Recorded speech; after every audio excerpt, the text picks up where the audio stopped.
Hello everyone, welcome to NCERT novel. आज हम लोग यूपी असिस्टेंट टीचर में मैथ्स का प्रैक्टिस सेट करेंगे। प्रैक्टिस सेट ये 3 है और हमारे सेट में 5 है, क्योंकि हम लोग 25 क्वेश्चन करते हैं। तो इस सेट में 51 से 76 तक क्वेश्चन हैं और रिमेनिंग 25 क्वेश्चन हम लोग सेट 6 में करेंगे। तो पूरा प्रैक्टिस सेट 3 कंप्लीट हो जाएगा। ठीक है, प्रैक्टिस सेट ये 3 है, 3 का फर्स्ट पार्ट मतलब कि सेट 5। तो स्टार्ट करते हैं। एक वस्तु को 25% की हानि पर 8400 रुपीज़ में बेचा जाता है। वस्तु का क्रय मूल्य क्या है? देखिए, इसमें लॉस दिया है, 25% का लॉस है और बेचा जाता है यानी कि एसपी दिया है, सेलिंग प्राइस दिया है। इसके अलावा पूछा है सीपी, क्रय मूल्य पूछा है। तो सिंपल हम लोग क्या करेंगे, CP is equal to SP upon loss. कितना है 8400 डिवाइडेड बाई लॉस है, यानी कि 25% का फ्रैक्शन वैल्यू 1/4 होती है। तो लॉस है तो 413/4। 3 से इसको जब कैंसिल आउट करेंगे कितना आएगा, 2 टाइम्स 8 और 00, उसके बाद 4 से मल्टीप्लाई करने पे आ जाएगा आपका 11200। Option number C is right. ठीक है, ऐसे करना है। नेक्स्ट है, एक वस्तु पर 40% की छूट देने के बाद भी दुकानदार को 25% का लाभ होता है। अंकित मूल्य क्रय मूल्य से कितने परसेंट ज़्यादा है? यानी कि इसमें डिस्काउंट दे रहे हैं 40%। इसके बाद बता रहे हैं कि प्रॉफिट कितना हो रहा है, 25% का प्रॉफिट हो रहा है। अंकित मूल्य यानी कि एमपी जो मार्केट प्राइस होता है, और क्रय मूल्य यानी कि सीपी पूछा है कि एमपी सीपी से कितने परसेंट ज़्यादा है। ठीक है, तो एक फॉर्मूला होता है बहुत कॉमन, ज़्यादातर क्वेश्चन इससे निकल आते हैं। MP upon CP is equal to 100 plus. अब बस इसमें ये ध्यान रखिएगा कि ये इस तरह से होता है, रिलेशन जो होता है इसका इस तरह से होता है। यहाँ पर कन्फ्यूज़न होता है डिस्काउंट लें या फिर प्रॉफिट लें। तो याद रखिएगा कि जब देखिए डिस्काउंट से रिलेशन किसका होता है, मार्केट प्राइस से होता है। क्यों? एमपी पे डिस्काउंट देते हैं तो हमें एसपी मिलता है। और प्रॉफिट या लॉस का रिलेशन किससे होता है, सीपी से होता है, कॉस्ट प्राइस से होता है। तो अब जब ये वाला रिलेशन चल रहा है तो यहाँ पे प्रॉफिट आएगा। प्रॉफिट यहाँ पे परसेंटेज में लिखते हैं। ठीक है, divided by 100 minus discount percentage. यहाँ पर ये दोनों चीज़ें परसेंटेज की वैल्यू होती हैं। तो अब इस फॉर्मूले के अगर हम अकॉर्डिंग देखें तो हमें कितने की यहाँ पर प्रॉफिट कितने का 25% का मिल रहा है, यानी कि 100 प्लस 25 125 डिवाइडेड बाई डिस्काउंट, या 40% का डिस्काउंट दे रहे हैं तो 100 माइनस 40 कितना हुआ, 60 हुआ। अब ये कह रहा है कि एमपी सीपी से कितना ज़्यादा है, तो ये कितना ज़्यादा है, इसको हम माइनस करते हैं। 5 और 6, 65 ज़्यादा है। 65 किससे ज़्यादा है, 60 से ज़्यादा है, इंटू 100। तो ये 0 1 0 गया। जब इसको हम कैंसिल आउट करेंगे तो आएगा 108 पॉइंट समथिंग, यानी कि ये option number D is right. ठीक है, तो इस वाले फॉर्मूले से डायरेक्ट यहाँ पर आप लोग क्या करेंगे, MP upon CP is equal to 125 upon 60। ये हमने यहाँ पर फॉर्मूला समझाने के लिए बताया है। वहाँ पे एग्जाम टाइम में फॉरन एमपी अपॉन सीपी रेशियो लिखेंगे और इसको ऐड करके और इसको डिवाइड, बस ये। नेक्स्ट है, यदि विक्रय मूल्य क्रय मूल्य से 100 रुपये ज़्यादा है तो लाभ 20% है और क्रय मूल्य क्या होगा। देखिए, विक्रय मूल्य क्रय मूल्य से यानी कि एसपी जो है वो कॉस्ट प्राइस से सीपी से 100 रुपये ज़्यादा है। तो ऑब्वियसली जब एसपी ज़्यादा है तो क्या होगा, प्रॉफिट होगा। कितना, 20% का प्रॉफिट हो रहा है। तो सीपी हमें बतानी है। तो प्रॉफिट हो रहा है 20%। 20% की फ्रैक्शनल वैल्यू क्या होती है, 1/5 होती है।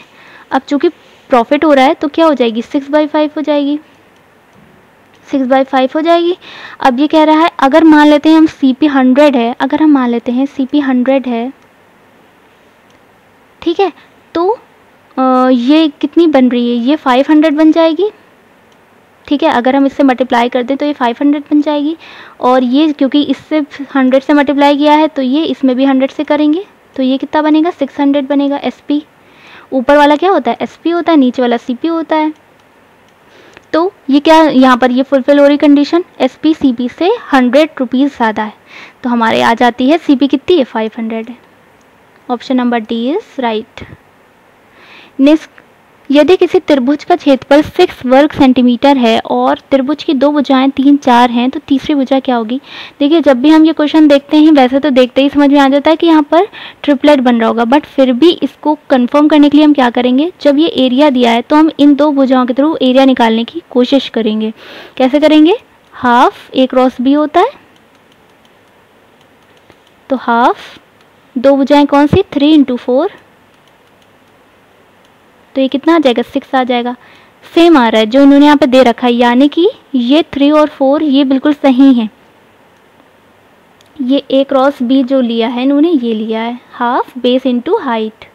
अब अगर ये एक बेस और एक हाइट है तो दूसरा हाइपोटेन्यूज अब हमें निकालना है, तो ये क्या बन रहा है, ट्रिपलेट के अकॉर्डिंग 3, 4 अगर इनमें से कोई भी हो तो तीसरी कौन सी होगी, 3, 4, 5 ट्रिपलेट बन रहा है। Option number 5 is right. Next question है, एक 16 मीटर लंबे और 13.5 मीटर चौड़े कमरे को ₹15 प्रति वर्ग मीटर के 75 सेंटीमीटर चौड़े और 1 मीटर लंबा कारपेट से कवर करने में कितना खर्च होगा। ठीक है, तो हम इसमें क्या करते हैं, जो पूरा टोटल एरिया है कमरे का उसको डिवाइड करेंगे जितना हमें नीड है, रिक्वायर्ड जितना एरिया है, और फिर मल्टीप्लाई कर देते हैं जितना अमाउंट हमें गिवन होता है, तो हमें पता चल जाता है कि इसमें कितना खर्च होगा। तो अब हम क्या करेंगे, टोटल एरिया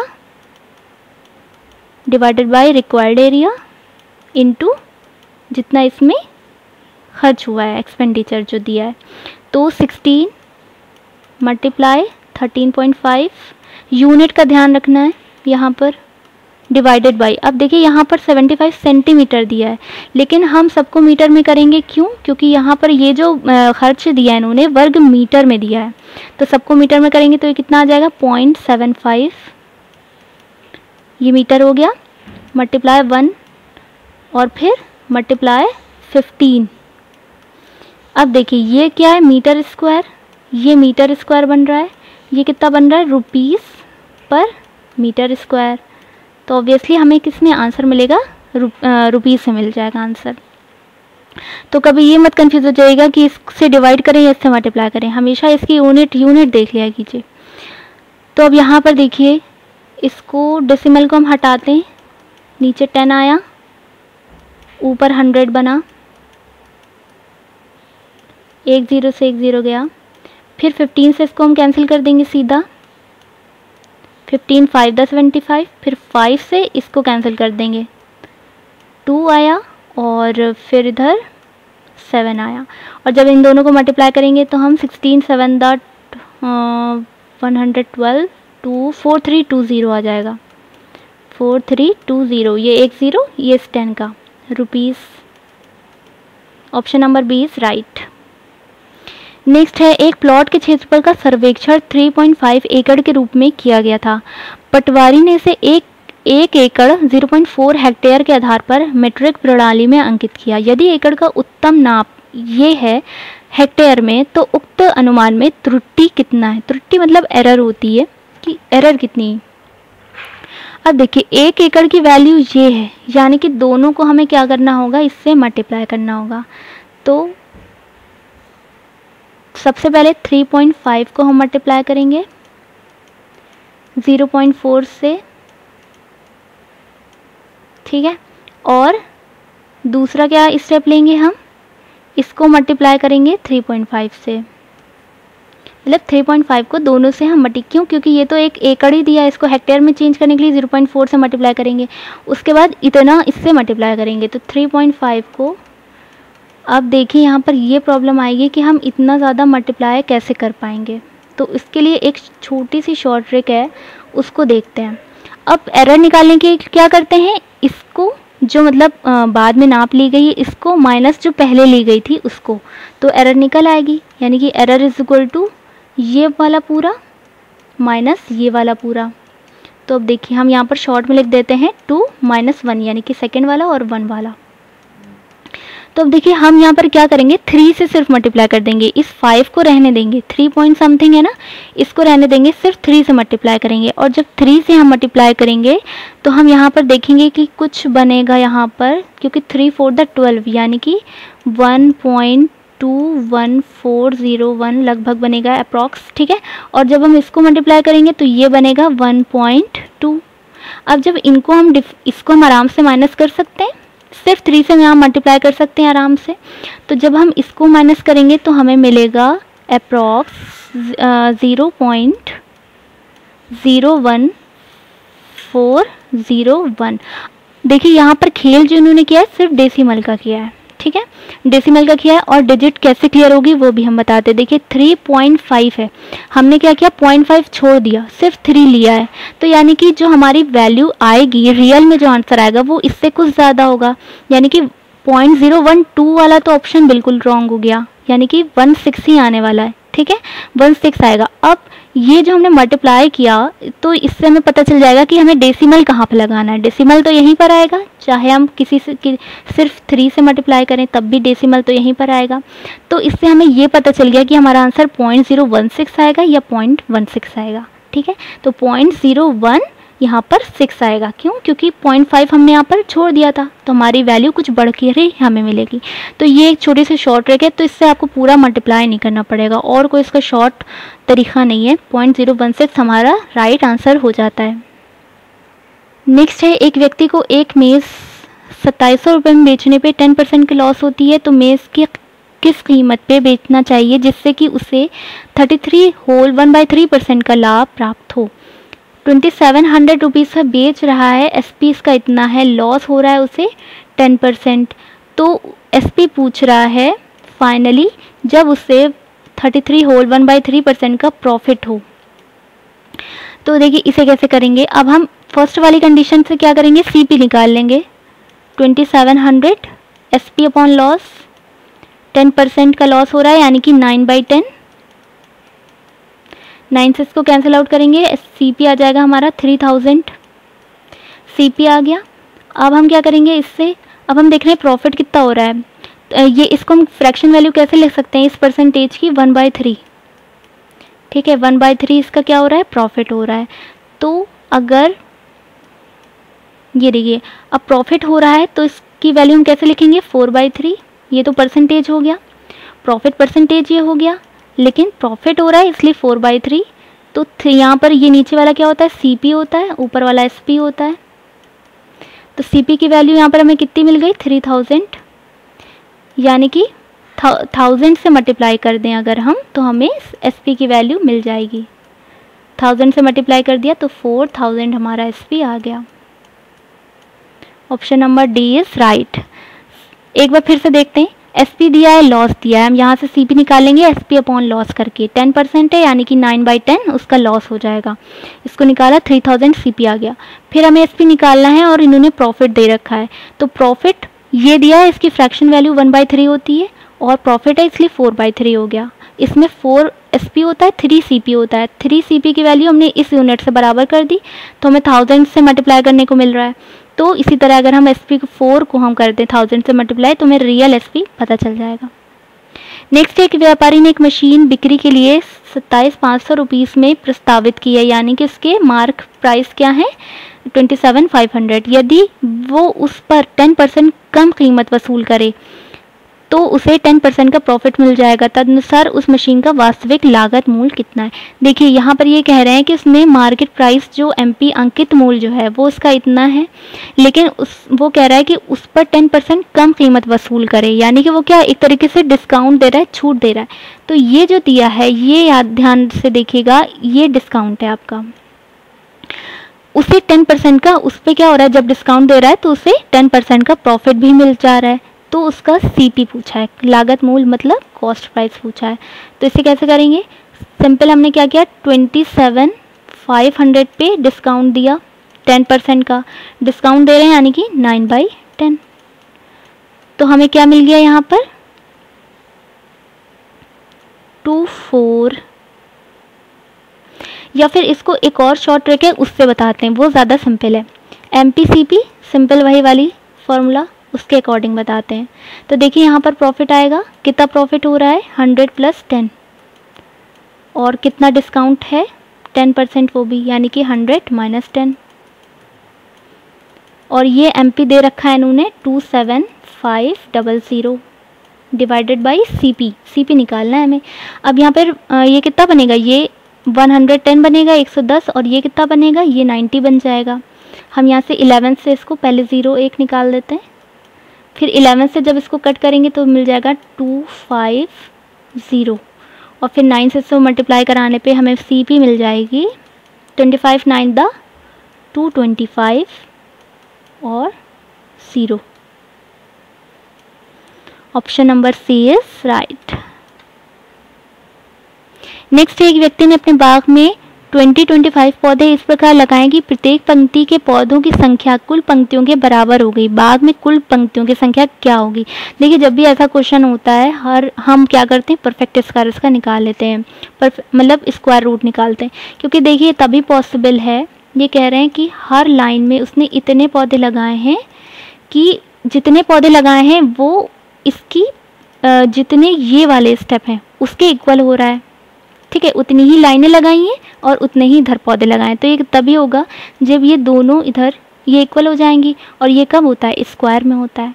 इसका मतलब हमें इसका क्या निकालना है? स्क्वायर रूट निकालना है। क्यों? पंक्तियों की संख्या निकालनी है। पंक्तियों की संख्या यानी कि हमें एक साइड चाहिए, तो स्क्वायर रूट। अब हम यहाँ पर देख रहे हैं ऑप्शन कैसे दिए हैं, तो हम वैसे तो हमें छोटे को यहाँ पे डिजिट दी होती तो हम निकाल लेते, लेकिन बड़ी है तो हम 45 को एक बार मल्टीप्लाई करके चेक कर लेंगे कि हो स्मॉल वाली लेंगे।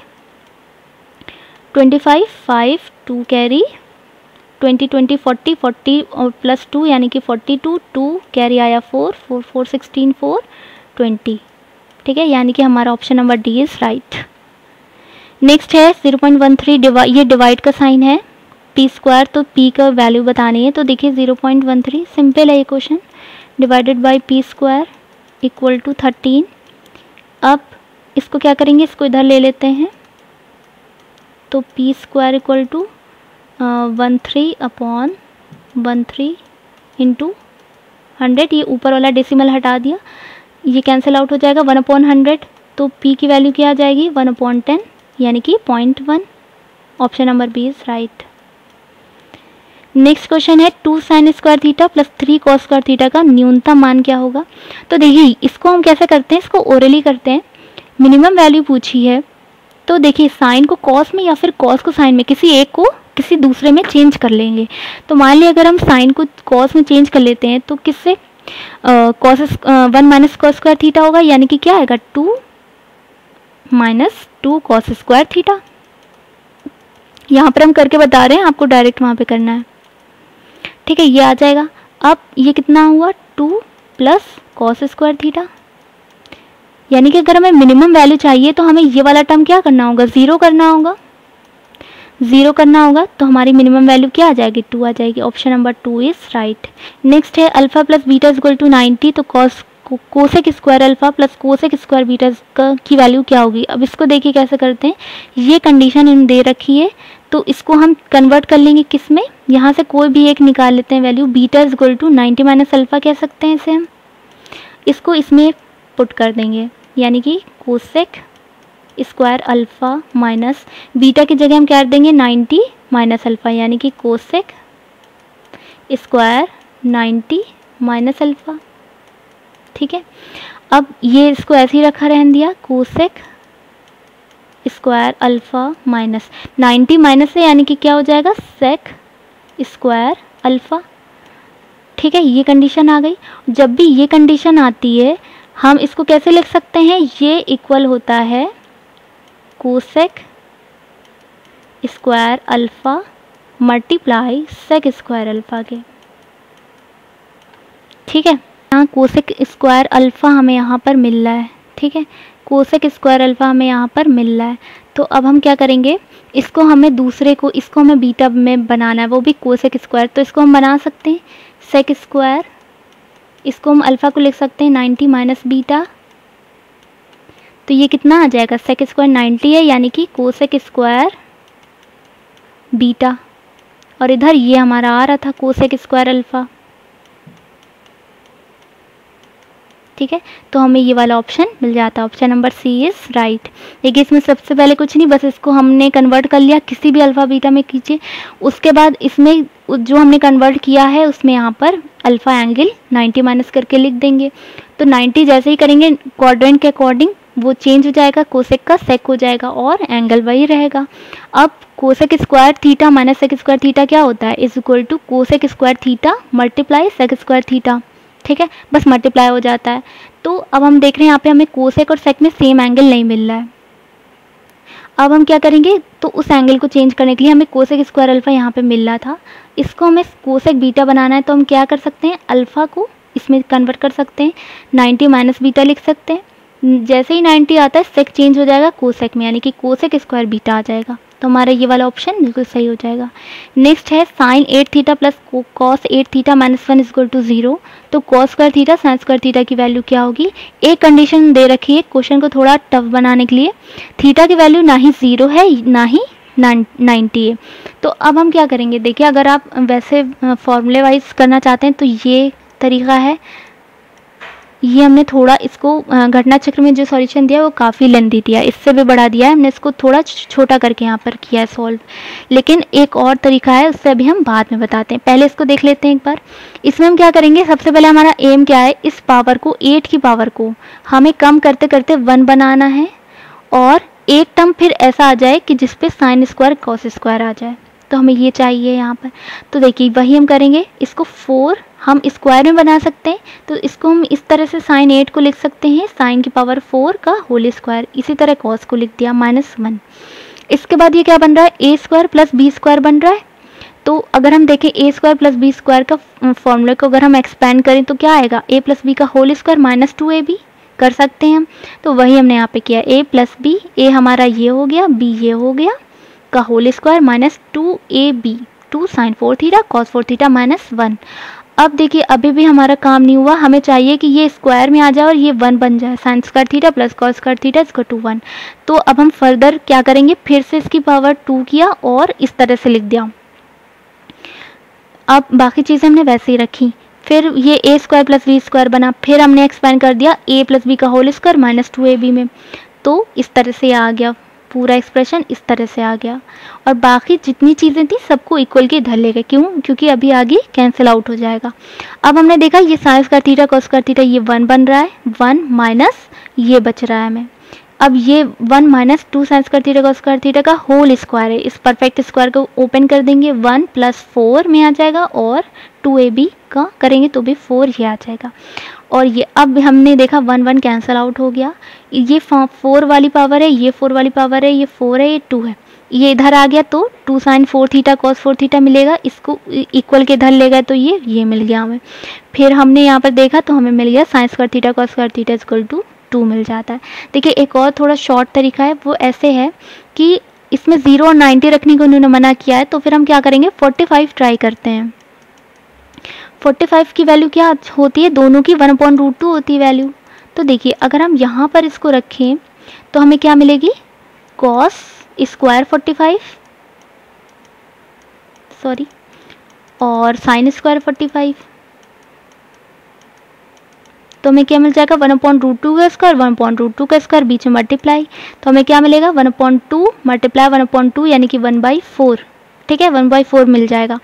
अब हम देखेंगे कि यहाँ पर रख रहे हैं तो क्या हमें मिल रहा है, अभी ये वैल्यू नहीं हो जाएगी हमारी। अब हम चेक करेंगे इसको कि ये हमारी 45 एंगल रखना सही है या नहीं।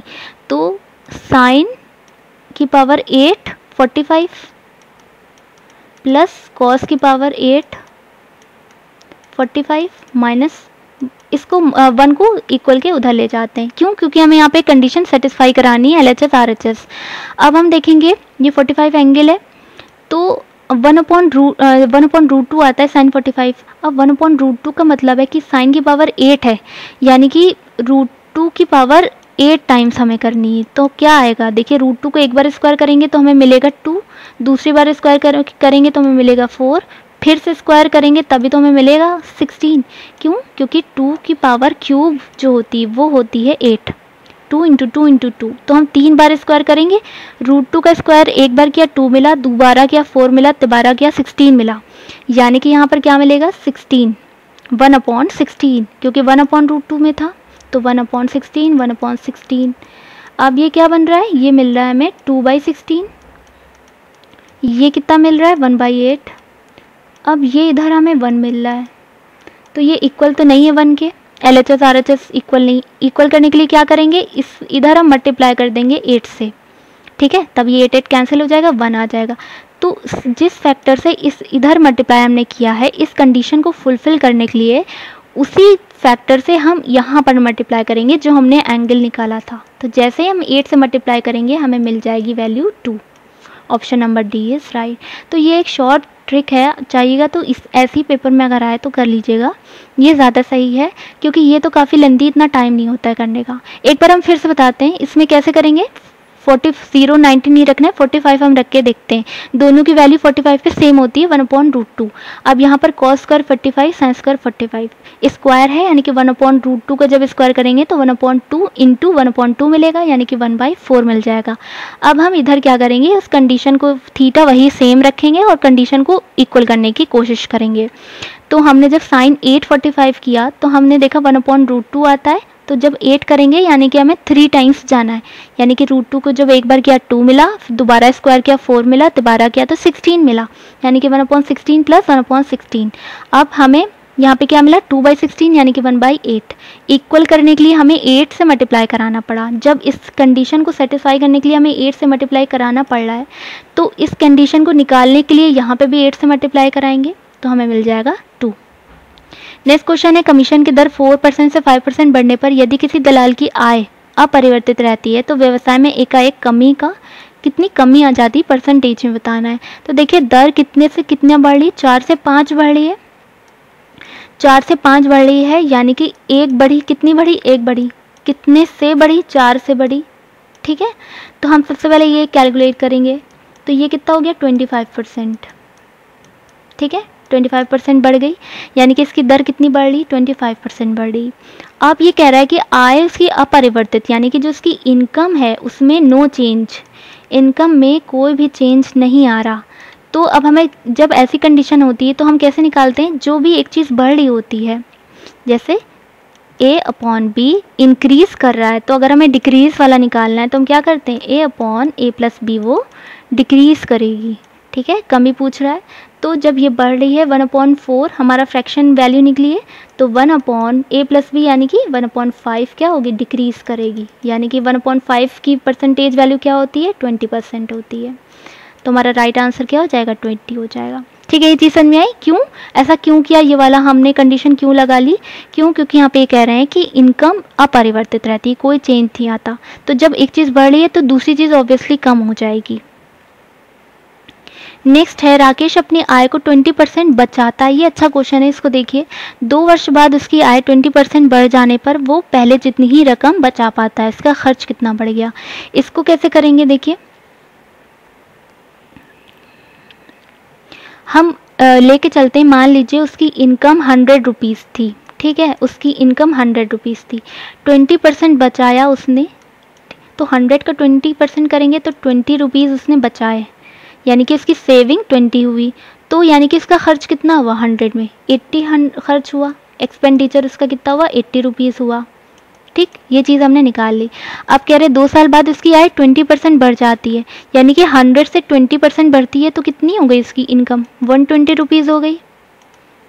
कह रहा है कि अब वो पहले जितनी ही रकम बचा पाता है, यानी कि अभी भी वो सेविंग क्या कर रहा है, 20 रुपीज़ ही कर पा रहा है, तो उसका एक्सपेंडिचर खर्च कितना बढ़ गया। तो हम देखेंगे इसका एक्सपेंडिचर क्या आ रहा है, अब उसका एक्सपेंडिचर कितना आया, यानी कि 100 आया। ठीक है, तो कितना बढ़ गया ये परसेंटेज हमें निकालनी। पहले 80 रुपीज़ आ रहा था, अब 100 आ रहा है, यानी कि कितना बढ़ा, 20 रुपीज़ बढ़ा। किससे बढ़ा, 80 से बढ़ा, इंटू 100 कितना वो 1/4, और 4 ये कितना मिला, 25%। Option number C is right. Next है, एक पुस्तकालय में 40% पुस्तकें अंग्रेजी में है, शेष पुस्तकों की 40% पुस्तकें हिंदी में है, शेष पुस्तकें उड़िया में है। यदि 4800 पुस्तकें हिंदी में हैं तो पुस्तकालय में कुल पुस्तकों की संख्या कितनी है। देखिए टोटल बुक्स निकालनी है, टोटल बुक्स हमने मान लिया कि n है। ठीक है, अब ये कह रहे हैं कि 40% पुस्तकें अंग्रेजी में। देखिए जब भी क्वेश्चन में दिया होता है कि इतने % इसमें है, इतने % इसमें है, उसको एज इट इज़ ऐसे लिखते हैं। यानी कि 40% को हम कैसे लिखेंगे, सिंपल 4/10 लिख दिया। ठीक, 40% को हम 40/100 लिखेंगे ना, तो 0 कैंसिल हो जाए, 4/10 लिख दिया। अब जब भी वो ये कहता है कि शेष पुस्तकों में, यानी कि रिमेनिंग बुक्स में, बची हुई बुक्स में इतनी है, तो हमें क्या करना होता है, उस परसेंटेज को जैसे हम लॉस में करते हैं हमेशा माइनस करते हैं। तो ये कितना कह रहा है, 40% शेष पुस्तकों में, यानी कि 40% का 4/10 फ्रैक्शन वैल्यू हुई। शेष कह रहा है यानी कि माइनस करके कितना हुआ, 6/10। हम इसे यहाँ पर लिखेंगे। ये हो गया शेष पुस्तकें। उड़िया में कितनी नहीं बताई, कोई बात नहीं। अब हम क्या करेंगे, ये किसकी परसेंटेज निकलेगी, टोटल एन की। टोटल एन से ही तो हम परसेंटेज निकालेंगे। टोटल बुक्स में से अगर हम ये परसेंटेज निकालें तभी तो हमें पता चलेगी। तो अब वैल्यू यहाँ पर किसकी दे रखी है, 4800 पुस्तकें हिंदी में, तो इसको इक्वल कर देंगे 4800 के। ठीक है, टोटल बुक्स से अगर हम इस परसेंटेज को हम मल्टीप्लाई कर दें तो हमें किसके इक्वल हो जाएगी, जितनी हमें ये वैल्यू दी रखी है। तो अब हमें निकालना यहाँ से क्या है, टोटल बुक्स। इसको सॉल्व कर लेंगे। 6 4 क्या होता है, 24 होता है, और 24 हम एक साथ काटते हैं, कैंसिल करते हैं, तो यहाँ पे कितना आ जाएगा, 2 आ जाएगा, 200। और ये 2 0 इधर मल्टीप्लाई हो जाएंगे, यानी कि टोटल बुक्स हमें मिल जाएंगी 20,000। Option number D is right. Next है, ए और बी का महत्तम समान भाजक और लघुत्तम समावर्तक बराबर हो तो ए बी ये होंगे। देखिए जब भी, क्योंकि फॉर्मूला होता है क्या, SCF यानी कि महत्तम समावर्तक इंटू लघुत्तम यानी कि LCM is equal to AB। अब देखिए अगर ये दोनों बराबर हैं, ये तभी पॉसिबल है जब सेम, ये दोनों नंबर सेम हो। जैसे अगर ये दोनों नंबर 10 10 है, तभी ये क्या होगा, इसका देखिए अगर हम SCF निकालें, कॉमन निकालें तो भी वो 10 ही आएगा, और अगर हम LCM निकालें तो भी 10 आएगा। ठीक है, तभी बराबर हो पाएगा, पॉसिबल हो पाएगा ये चीज़। तो यहाँ पर क्या हो जाएगा, आंसर बराबर होंगे, ए बी क्या होंगे, बराबर होंगे। नेक्स्ट है, सह अभाज्य यानी कि को प्राइम नंबर ए बी का लघुत्तम समावर्तक क्या होगा। जब भी को प्राइम नंबर की बात आती है और यहाँ पर ए बी जैसे दोनों को प्राइम नंबर हैं, तो उनका LCM क्या होगा, हमेशा ए बी होगा। याद रखिएगा, इन दोनों का प्रोडक्ट होगा A cross B। D option सही है।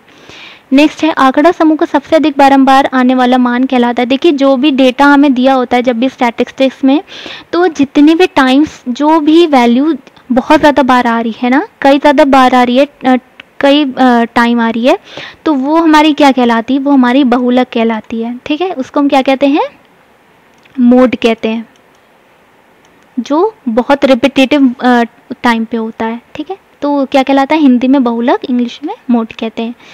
नेक्स्ट है, 6 प्रेक्षणों के समुच्चय का माध्य 10 और 4 प्रेक्षणों के समुच्चय का माध्य 5 है। मिश्रित समुच्चयों का माध्य पूछा है। ठीक है, तो यहाँ पर ये क्या पूछ रहे हैं, माध्य पूछ रहे हैं, मीन पूछ रहे हैं। तो 6 ऑब्जर्वेशन का कितना है, 10 और 4 का है 5।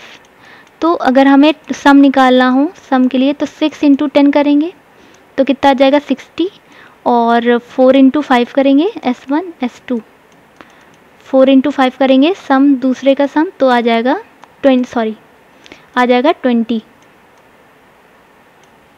आ गया। अब हमें दोनों यानी कि मिश्रित यानी कि दोनों को हमें ऐड करना है, तो कितना होगा, 60 + 20, और कितने का था, 6 और 4 थे इधर, 6 + 4 10। तो ऊपर कितना बना, ये हमारा टोटल आ जाएगा। मीन ऊपर हुआ 80, नीचे हुआ 10, यानी कि हो गया 8। Option number B is right. ठीक है, बस सम निकालेंगे। 6 ऑब्जर्वेशन का 10 माध्य है तो 60 हो गया, और 4 ऑब्जर्वेशन का 5 सम हो गया, यानी कि 20 हो गया। दोनों को ऐड करके कितने नंबर ऑब्जर्वेशन का है, तो 6 + 4 ऑब्जर्वेशन का है, उससे डिवाइड कर देंगे। नेक्स्ट है, 10 मदों के एक संग्रह के लिए समीशन x = 155, तो अंकड़ी माध्य, इसमें भी माध्य पूछा है, तो ये समीशन दिया है ऑलरेडी, और 10 ऑब्जर्वेशन है, यानी कि 155 / 10, यानी कि कितना आ जाएगा, 15.5। Option number D is right. Next है, डेटा का माध्य इन्होंने मीन दे रखा है और p का वैल्यू पूछी है। देखिए यहाँ पर ऑब्जर्वेशन दिए, नंबर ऑफ ऑब्जर्वेशन, और यहाँ पर क्या दिए, फ्रीक्वेंसी दी है इनकी। तो इसको हम कैसे निकालते हैं, इसका फॉर्मूला सिंपल ये होता है, जो मीन होता है माध्य हमारा, उसका फॉर्मूला होता है समेशन इन दोनों का मल्टीप्लिकेशन, यानी कि जितने भी ऑब्जर्वेशन है और उनकी जो भी वैल्यू है, या फिर हम कहें तो फ्रीक्वेंसी है, यानी कि FI डिवाइडेड बाई जितने भी टर्म्स ये फ्रीक्वेंसी के हैं, यानी कि समेशन ऑफ FI। तो इस तरह से यहाँ पर हमें 20.6 रख देना है, यहाँ पर हमें इन दोनों को मल्टीप्लाई करा के रखना है, एक्स आई एफ वाई को। कैसे? पहले मल्टीप्लाई करेंगे, पहले इसका मतलब होता है कि पहले हम क्या करेंगे, पहले इन दोनों को मल्टीप्लाई करेंगे फिर सम करेंगे, ठीक है। तो 10 × 3 30, ये क्या बना, ये दोनों 150, ये दोनों क्या बने 20p प्लस, अब यहाँ पर हम सम करते चल रहे हैं क्योंकि समेशन है, ठीक है, सम करते चल रहे हैं। 25 × 7 ये आता है आपका 175, और आपका 35 × 5 भी 175 आ जाता है, डिवाइडेड बाई फ्रीक्वेंसी का समेशन, यानी कि इन सबको सम करके तो ये कितना बनेगा, ये आपका बनेगा 30 और इधर 12, यानी कि 25 प्लस p बनेगा। तो अब यहाँ पर क्या सिर्फ p अननोन है, p हम यहाँ पर निकाल लेंगे, इसको सॉल्व करके p निकाल लेंगे। तो ये इसमें आपका आंसर आ रहा था 25, option number B is right. Next है लास्ट, ये पाई चार्ट के 3 क्वेश्चन है, इसको देखते हैं। देखिए दिए गए 6 वर्षों के लिए औसत राजस्व करोड़ रुपीस में क्या है, तो इधर इन्होंने क्या रेवेन्यू दे रखा है और इधर ईयर दे रखे हैं और ये कुछ डेटास दे रखे हैं पॉइंट। आप क्या करेंगे 6 वर्ष का इन्होंने 6 सालों का पूरा ये पूछा है रेवेन्यू, यानी कि इन सबको क्या करेंगे ऐड करेंगे, डिवाइडेड बाय 6 कर देंगे, यानी कि 500 हम यहाँ पर बता दे रहे हैं क्योंकि यहाँ पर हो सकता है सही ना दिखे। 500 और सेकेंड ऑब्जर्वेशन दिया है 280, थर्ड दिया है 470, फोर्थ दिया है 650, फिफ्थ दिया है 400 और सिक्स्थ ऑब्जर्वेशन दिया है 510, डिवाइडेड बाय 6 करेंगे तो ये आपका आ जाएगा 468 पॉइंट समथिंग आएगा, यानी कि option number C is right. इसको सॉल्व करके देख लीजिएगा। नेक्स्ट क्वेश्चन है 2011 से 2012 में राजस्व कितने % कम हो गया, यानी कि 11 आपका ये वाला है और 12 आपका ये वाला है। तो ये पूछ रहे हैं 11 से 12 पे आने पे कितना आपका रेवेन्यू कम हो रहा है, तो कम होना क्या कैसे परसेंटेज निकालेंगे, ये 11 की 500 माइनस 280 किससे कम हो रहा है, 500 वाले से कम हो रहा है, इंटू 100। जब इसको हम सॉल्व करेंगे तो ये आ जाएगा 220 डिवाइडेड बाई 500 मल्टीप्लाई 100, ये 00 कैंसिल, 5 से इसको मल्टीप्लाई करेंगे तो आ जाएगा 44, यानी कि option number B is right. Next है यहाँ पर पूछा है 2015 में राजस्व 2014 के राजस्व का कितना % है, 2015 ये वाला आपका और 2014 के राजस्व का कितने % है, तो 650 14 का 650 इंटू x अपॉन 100 हम लेट कर लेते हैं परसेंटेज को, डिवाइडेड बाई इक्वल टू किसके 400,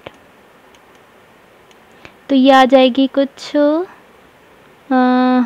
आपकी 61 पॉइंट समथिंग आएगी, यानी कि option number A is right. तो यहाँ पर आपके 25-26 क्वेश्चन फिनिश हो जाते हैं, तो बाकी के नेक्स्ट क्वेश्चन हम नेक्स्ट सेट में लाएंगे। तब तक के लिए थैंक यू सो मच। जो भी क्वेश्चन समझ में ना आया हो उसको प्लीज़ पूछ लीजिएगा कमेंट में, उसको हम टेलीग्राम पे फिर डिस्कस कर लेंगे। Thank you so much.